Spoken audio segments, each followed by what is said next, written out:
You know, when we think of senior royals, I often say to you, don't I, that I enjoy royal stories.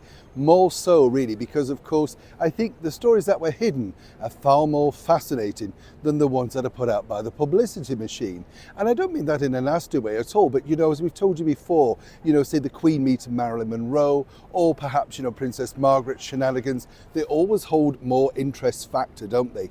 And it's the mystery surrounding, of course, senior royals and what they did that was hidden away from the world's media that still retains our attention today.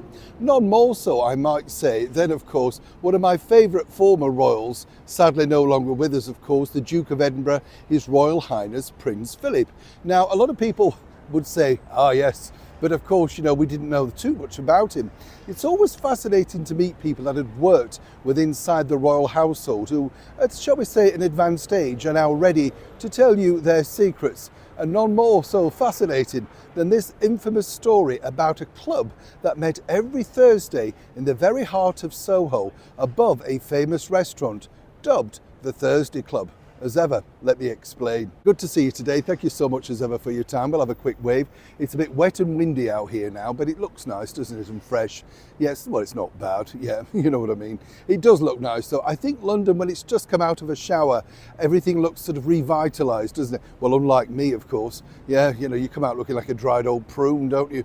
Daren't look at yourself in the mirror. You think, who moved the fat person in? You realise you've just wiped the steam off the mirror. Awful, isn't it? You know, it's true though, you know, you've got to be self-depreciating. That's my motto. Never get above yourself or else you'll get like Elizabeth Hurley. Don't get me going on that one.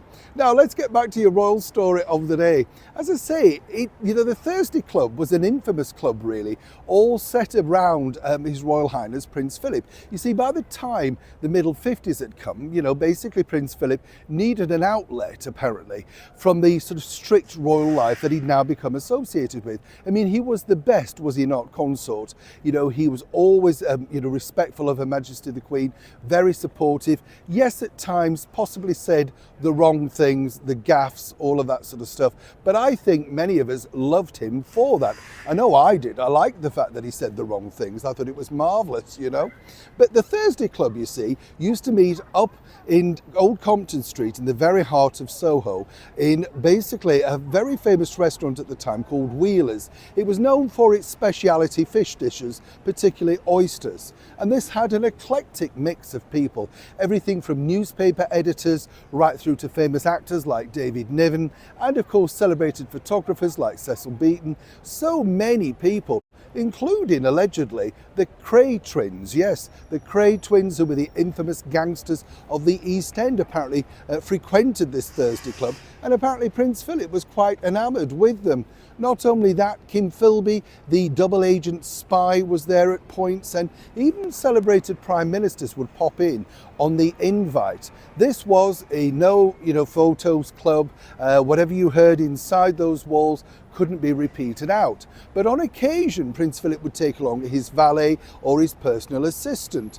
And the thing was, what was fascinating about this, as I said, a lot of people make a lot about it because, of course, we truly don't know what went on. What we do know was there was a lot of drinking, a lot of food, and a lot of debauchery. Apparently, though, no ladies were allowed.